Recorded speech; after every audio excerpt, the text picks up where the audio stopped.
Hi, I'm Jess. Hi, I'm Mark, and welcome to The Graft. The Graft, noun to work f***ing hard.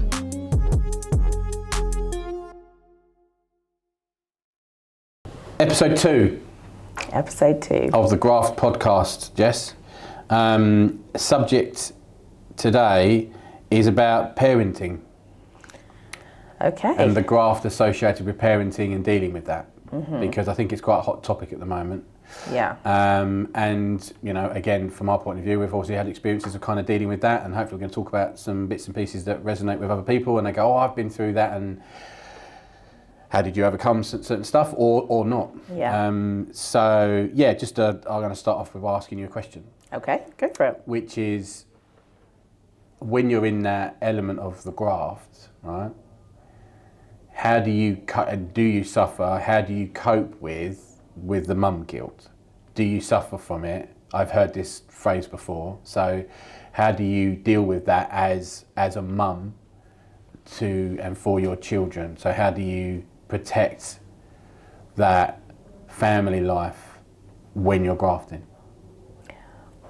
Just so I can clarify, when you say when you're grafting, is this like, this graft is like if you're grafting at work in some way, if you're grafting at a business or work or and then you're juggling the parent stuff? So say for example, and I suppose you could pick a period of time to reflect on, I suppose, to answer it.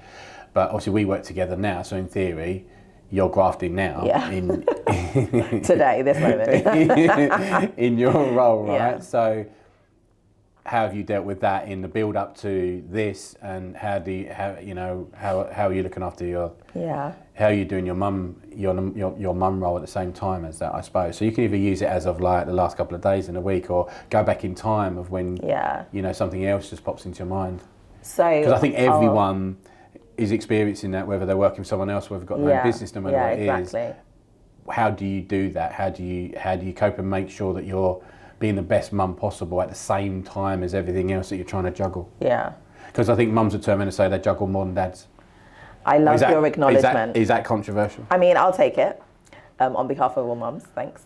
I think I'll go back in time for this answer. So I've definitely been on both sides of it. I've been a mum running a business, and I've been a mum employed. So the guilt is real either way. Like there isn't more guilt with one than the other. I think it's just about, if I'm honest with you, sometimes the guilt is what society has told you that as a mum you should be. Okay, and sometimes the guilt is what you now actually deep within yourself expect of yourself. So sometimes when you stop all the noise, it's like, actually, it's the expectations I have that I'm not doing because I'm doing something else that is actually really upsetting me. So then if you as, for example, as a partner, say something, you're literally just triggering the fact that I'm already feeling that. Do you know what I mean? Yeah. So it's gone deeply psychological all of a sudden. But I say that to say mum guilt is a deeply complex thing, because we've been taught for a very long time that mums should be keepers of the household. Is it real though, in the sense of what you just said there, is you're influencing the level of guilt yourself, aren't you? So how do you how do you strike that balance where you are doing a great job with your children, you allow yourself to acknowledge that, or is it an ongoing issue that everyone suffers from because we all want to always do better for our children? So it's an ongoing issue. I think mum guilt is real, okay? It's a very real thing, and it's a very daily thing, and you're very conscious of it. Every time you miss something of your children's, like whether it's picking them up, dropping them off, maybe the fact that they go to an after school club instead of actually being at home, so they're at school all day, but then they also go to after school club, which my kids do, right? Or, they are with a nanny or whatever it might be. You definitely have the mum guilt that someone's doing the job that you should be doing, or how impactful that would be on your child's life if you were present and you were able to do that. You just said the word should. Is that, again, that's your opinion, is that you should be... No, I'm framing the mindset of, this is what I'm saying, is what society will tell you as a woman, that you should be taking care of the home. And it is obviously a very age-old concept, but it's very present in life. Okay? It's still there, isn't it? It's very much still there. Yeah, yeah. And so for me, I think the mum guilt is you're mourning your old life and your career and your dreams and the person you thought you would be, because in this point in time, that's either had to slow down or it's had to disappear because you've got other responsibilities that are way more important now. So I'm going to just ask a question and then just stop you just quickly because it's just pinged in my mind. Just to ask you a personal question. So this was quite personal already, but okay, I know, yeah. to go even more so. Yeah. Yes, but don't have to Let me answer. just I take don't a sip. suppose. This is tea, but I wish it was What's something in else. there? No. I was just gonna, because it just pinged in my mind to just ask you that you've worked throughout, because I know your story, we touched on it slightly in the first episode. Yeah. So you basically had a business when your children were incredibly young, okay, Yeah. right? It was your decision to do that. So was your decision to do that because it was something you personally wanted to do and achieve? And what made you want to do that rather than just saying, be careful with this wording, I'm going to put my children first, and it doesn't matter that I want to start a coffee shop up.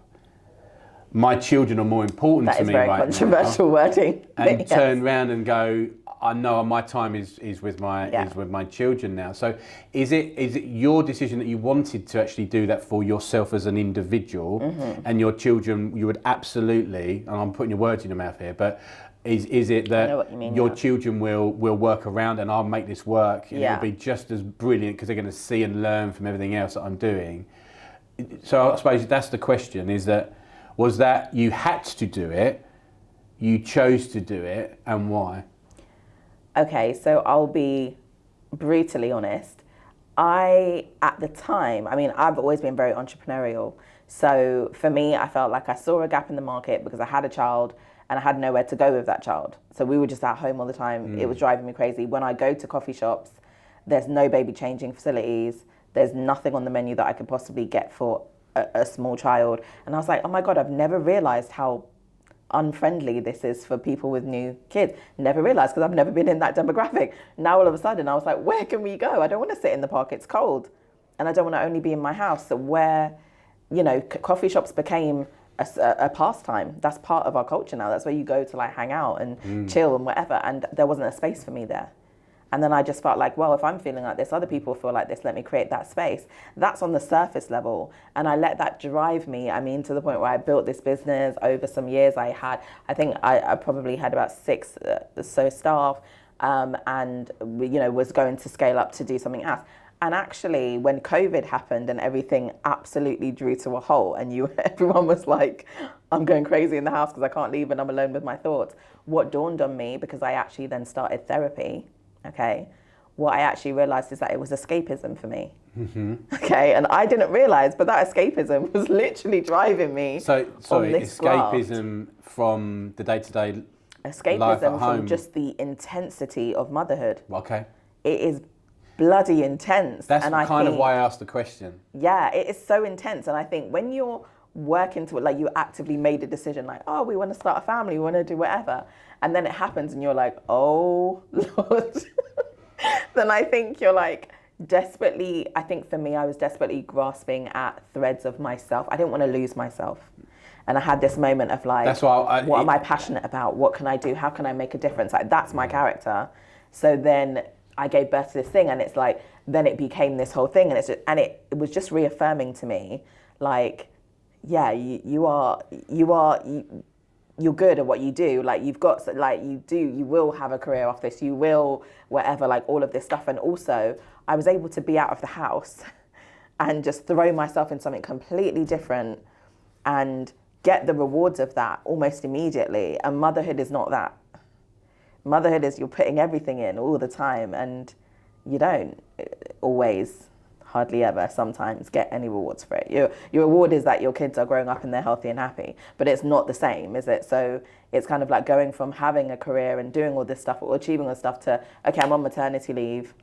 Okay, now I've had a baby. Now it's like me and baby every day. And I have this real thing where I hate when mums have to justify, like, oh, don't get me wrong, I love my kids. I'm like, that's a given. Of course we love our kids, do you know what I mean? So I won't even justify the fact that I love my kids, that's a given. The fact is that I didn't want to lose my identity. And when you, as a woman, and I speak for myself, when you get married, your identity changes.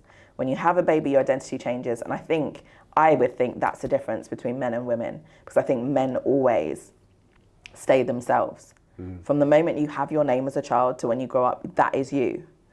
Like, my name has changed. Now my identity again has changed. Now I'm someone's mum. Like, all of the things that come along with that. So running a business, being a mum. But how do you marry the two together? How do you do that? It's incredibly satisfying if you're someone like me who is entrepreneurial, wants to build something, is a visionary, very creative. I just get to create something, and I was creating something for me. My customer was me. That was the point. Like, I was my target audience. So I was very in touch with why I'm doing what I'm doing, and all the things that made me unique is all the things I needed. So I sometimes could bring my kids to the shop. I couldn't work. I couldn't be on a shift if I have them, but I would bring them. They would play with it. I would really be in it, like, you know, immersed in it. And all my customers knew that I'm a person just like them. And yeah, they would always say, you're absolutely crazy. The fact that you've opened this business and you've got these small kids, and my kids are a year apart. So it is wild. I know it's very wild. In hindsight, was it the smartest decision? No, but I feel like I can do anything now. I honestly feel like I can do anything. I literally started and built a business at the same time as having 2 kids under 2. What can I not do?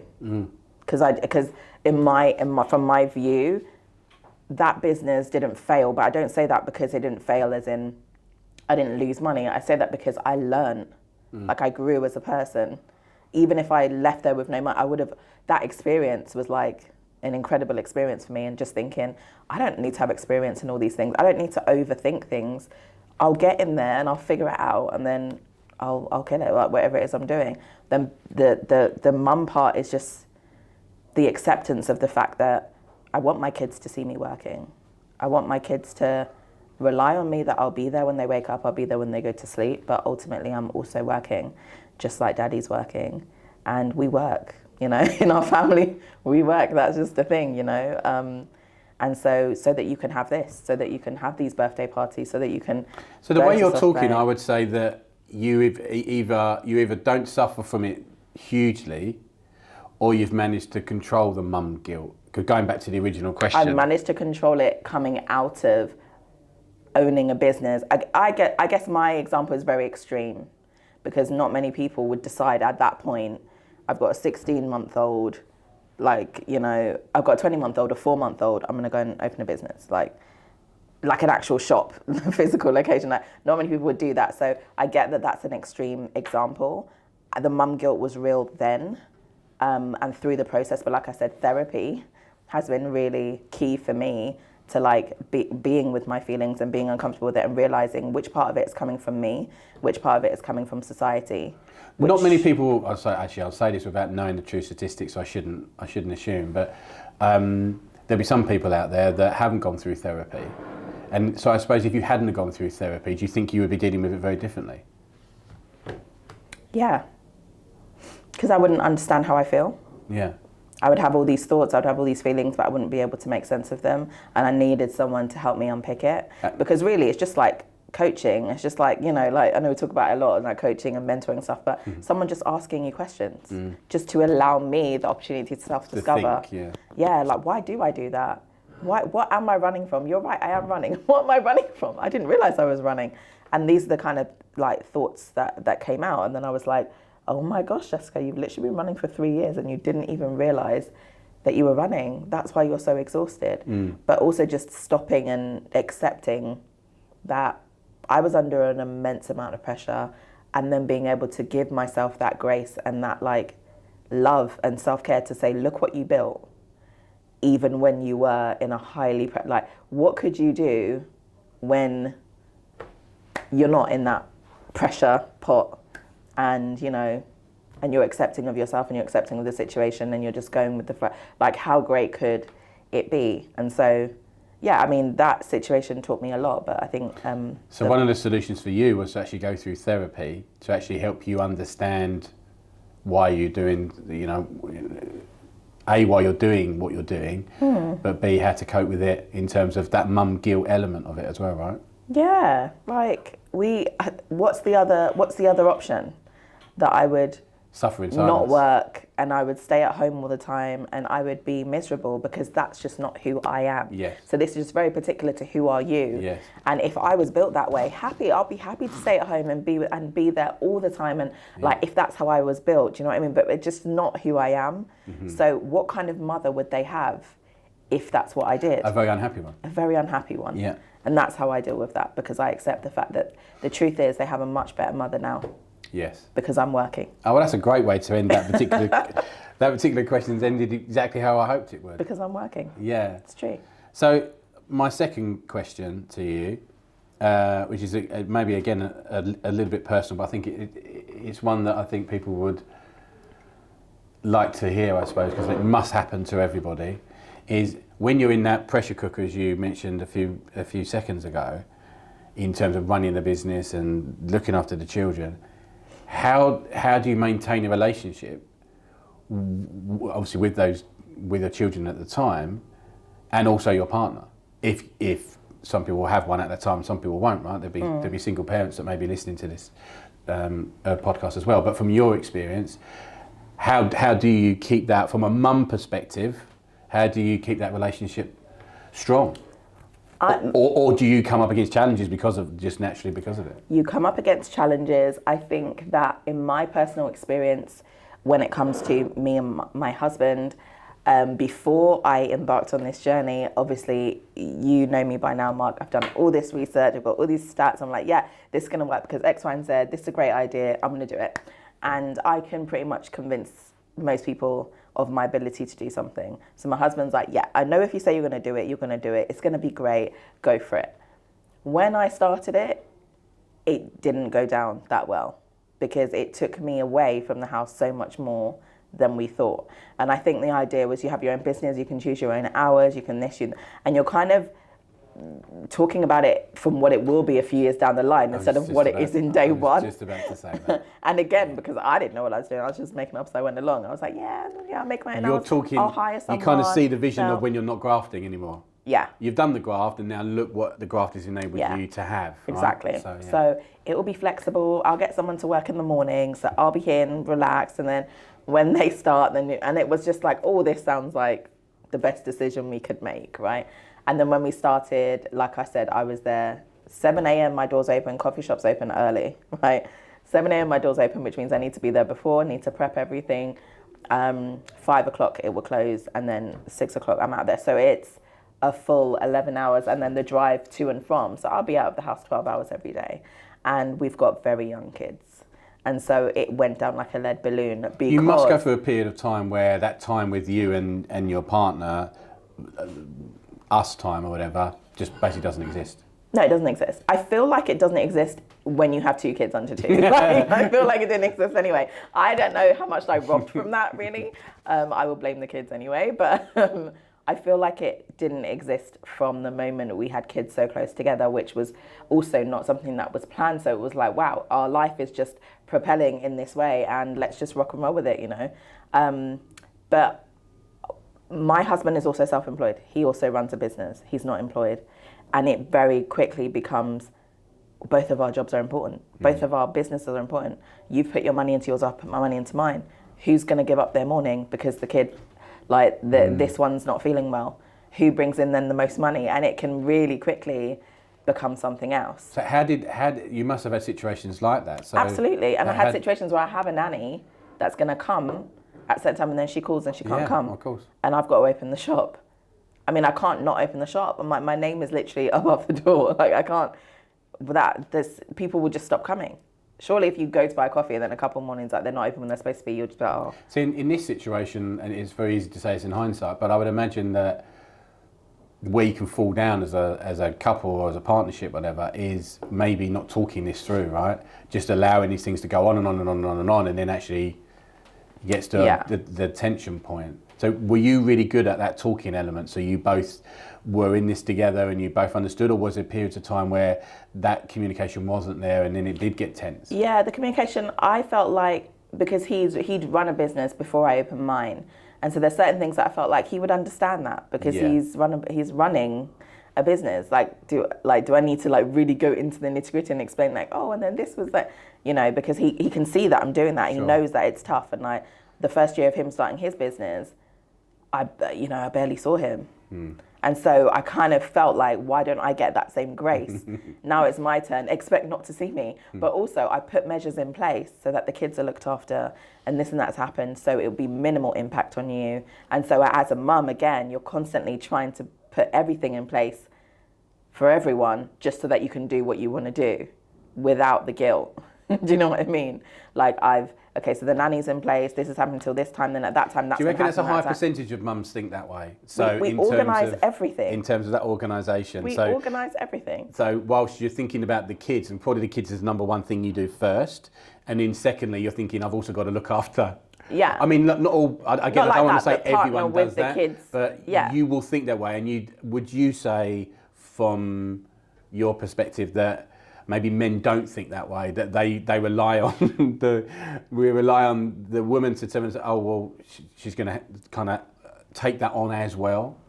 I think that when it's the other way round, men don't. For example, if and this is a generalization, so you've got to be careful of who's going to alienate here. I feel like generalization, but I feel like if I'm going to go out somewhere for the day and I've got stuff going on, I've already prepared what the kids are going to eat. Yeah. What this is their appointment to, is who's going to take. I've prepared it, and then I tell you to feed you back what's going to happen. Yeah. When it's the other way around, I haven't had the experience of my husband being like, oh, their food is in the fridge, they're going to have this at that time, that, because he knows I've got it. Do you know what I mean? So why does that happen? You tell me. I don't know. I can't answer that. I would love to just take it as a compliment that I'm super organised, but I think I've seen it as a theme. No, I think that's a theme. I've seen it as a theme. Yeah, so. I wouldn't say I couldn't give a percentage, but I think you're right. It would be wrong of us to turn around and say, no, that's just you and your own personal experience. I think that's pretty much general across the board. Yeah. So I don't know. Which makes it harder on women, right? This is kind of the line that we're going down. Well, I don't want to sing a whole cry me a river thing. I think there are things on equal parts of being a man and being a woman that are incredibly hard. And there are a lot of reasons why I'm really grateful that I'm not a man. and equally there are reasons sometimes I'm just like, being a woman. Everyone wants what they don't have. But I see it as an incredibly difficult thing when I'm watching my husband building a business, being a father, being a husband, being responsible for everyone.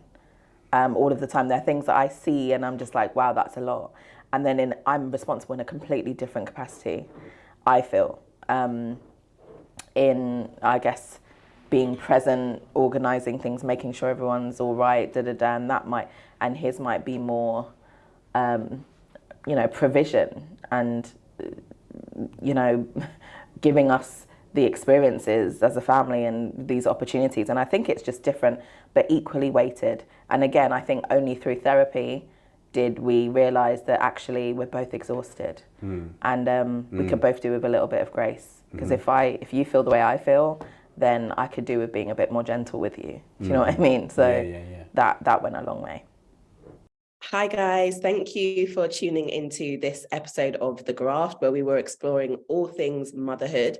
What we decided to do was actually a little different with this episode, is to split it into two. So we did do this recording in one sitting, but we ended up talking about mum guilt, and that kind of took us into a discussion about dad guilt as well. And we felt like both of those subjects were worthy of, just having separate conversations about them. So please tune into the next episode where we explore with Mark all things dad guilt, and while you're grafting, what that looks like just from a father's perspective. So thanks so much for tuning in. Remember to like and comment and subscribe, and give us feedback so we know what content to keep bringing you guys. Thanks so much. The Graft, noun to work hard.